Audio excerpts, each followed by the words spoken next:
All right, today we're talking about how to build your brand as a therapist in private practice. Make sure you stick around for the entire video so that you can find out exactly how to build your brand. All right, let's dive in.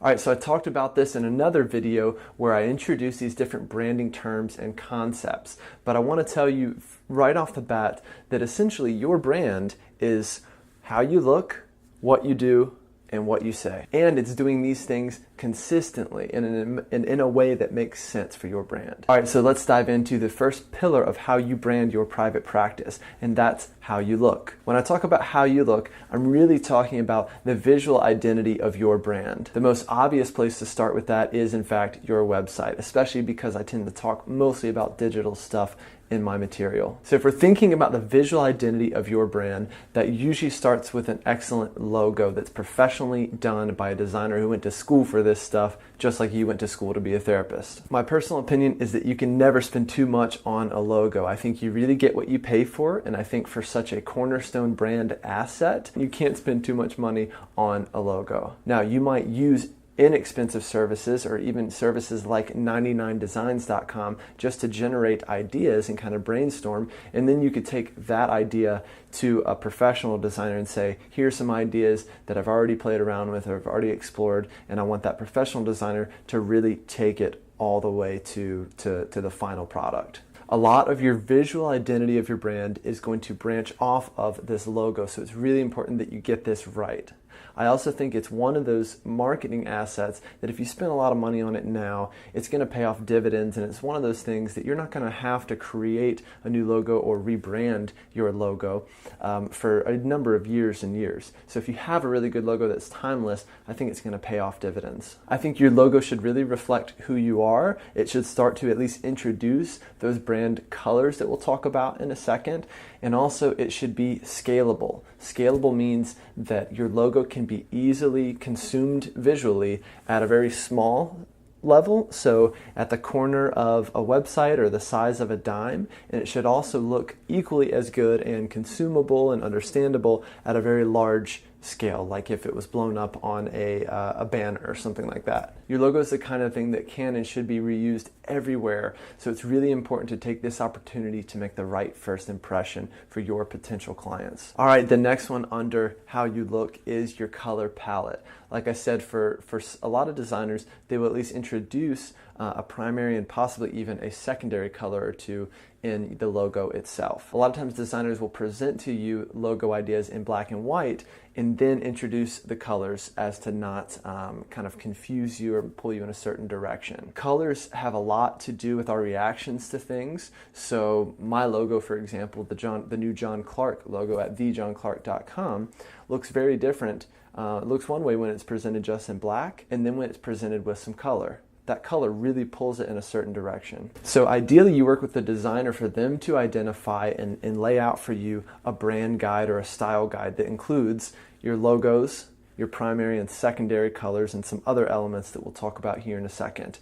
If they haven't provided this, then for you as a therapist, go in and figure out what these colors are going to be. You might just start with the primary color that's already in your logo. From there, you might add one or two secondary colors just to round out that palette and give you more colors to work with. You can and should use these colors all over the place in your social media posts, in your YouTube thumbnails, on your business cards, your marketing materials, etc. Have fun with these colors and enjoy being able to use them and have different ways of expressing your brand with a few color options that really make sense together. All right, if you haven't done so already, hit that subscribe button below. Also head to thejohnclarke.com/guide to get your free copywriting guide, where I'm going to show you exactly how to start finding the words to describe what you do. All right, your fonts are part of that visual identity for your brand. So you really want to think about and hopefully work with the designer around what is my primary font. That font needs to make sense in relationship to your logo and to the rest of your website.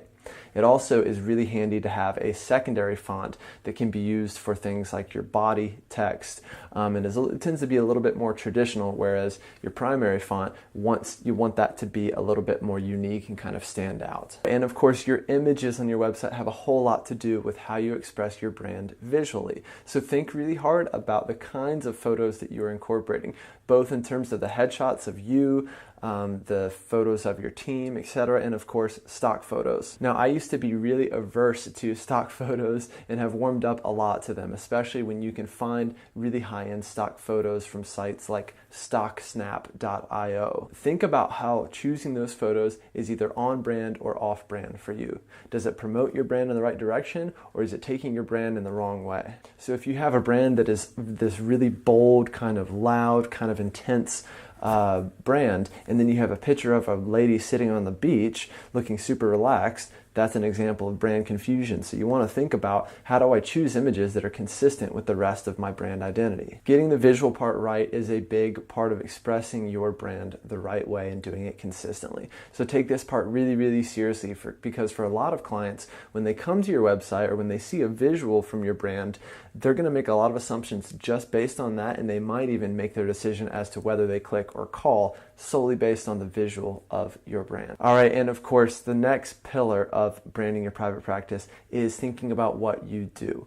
I mentioned this in the other video on branding essential terms, but I want to talk to you about how what you do influences and expresses that brand. Everything from how you or your assistant answers the phone, how you greet your clients in the lobby, the kinds of experiences that they have within the context of your brand and your practice. It also has to do with the kind of drinks you offer, whether you offer drinks in the lobby. Do you offer a really nice espresso, or do you have one of those really crappy old water machines that doesn't work and looks a little bit crusty? Everything you do is an opportunity to express your brand, so don't take it lightly. All right, and finally, the third pillar of private practice branding is what you say, or in other words, how you describe what you do to clients and potential clients. This is a really big one for me, and I think if I had to choose one between getting the words right or getting the visual right, I would say getting the words right is almost a little bit more important than the visual itself. And I think the words are something that most of us as therapists who have at least a master's degree can work on ourselves. I offer a lot of help around this. I even offer copywriting sessions over at thejohnclarke.com. And you can get the free guide on how to write copy that converts at thejohnclarke.com/guide. So I want you to think about developing a really clear and compelling tagline. This is your first opportunity to start to describe what you do. I see a lot of therapists trying to do way too much with their tagline, and their tagline tends to look more like a mission statement. So it might say, we provide comprehensive and compassionate care and case management for individuals and children, and we also do EMDR and attachment-based therapy and whatever. I'm exhausted just thinking about that just before I've even finished reading that tagline, because it's really not a tagline. It's more of a descriptor of all the different features and services that we provide. I think therapists tend to feel pressured to kind of get it all in or explain their entire practice, even with this first impression or even with this tagline that tends to be the first thing that clients read when they land on your website. Your tagline should do one of three things: intrigue, inspire, or excite. Your tagline is just a little something to have that person who's reading it go, is this a place, am I on the right track, or should I go somewhere else? I think if anything, your tagline should leave them wanting more and should open up their curiosity to want to read more, or to tell them that, hey, I'm probably in the wrong place. I'm always going to say that shorter is better when it comes to a tagline. Some of my favorite taglines are simply 2, maybe even 3 words. I think one way to start creating a really good tagline is to first start working on your copy. Get really clear on that message, starting with the homepage message, and from that you might find that a tagline can be pulled out. All right, your mission statement, again, very different from a tagline, but your mission statement should be this a brief description of not just what you do, but of the impact of what you do. So if you were looking back on your career when it was over, when you're closing down or selling your practice, not only do you want to look at what you did or what your practice did, but what were the ripple effects of what your practice did? You might think about the effect of what you do on your community, on the world, on social justice, etc. And then of course you want to really get it right with your copy. Again, I could talk for hours and hours about this, but for now I just want to tell you it's important to get your copy right. A couple rules of thumb that I can offer you are: number one, speak and write in no greater than third grade language. So the challenge is for you to break down these complex things that you do in these really fancy therapeutic approaches and explain them to me as if I were a third grader. As Donald Miller says, you want people to burn as few calories as possible when they're consuming your copy and trying to understand who you are and what you do. I think at the end of the day, clients looking for a therapist and reading your copy are wondering, are you human and do you get me? I think they also want to know, can you help me create the transformation in my life that I'm looking for? So really speak to that transformation in all of your copy. And more to come on all of this stuff, of course. If you haven't done so already, hit that subscribe button below and go to thejohnclarke.com/guide to get the free copywriting guide to learn how to write copy that converts. Thanks again for being here. See you next time.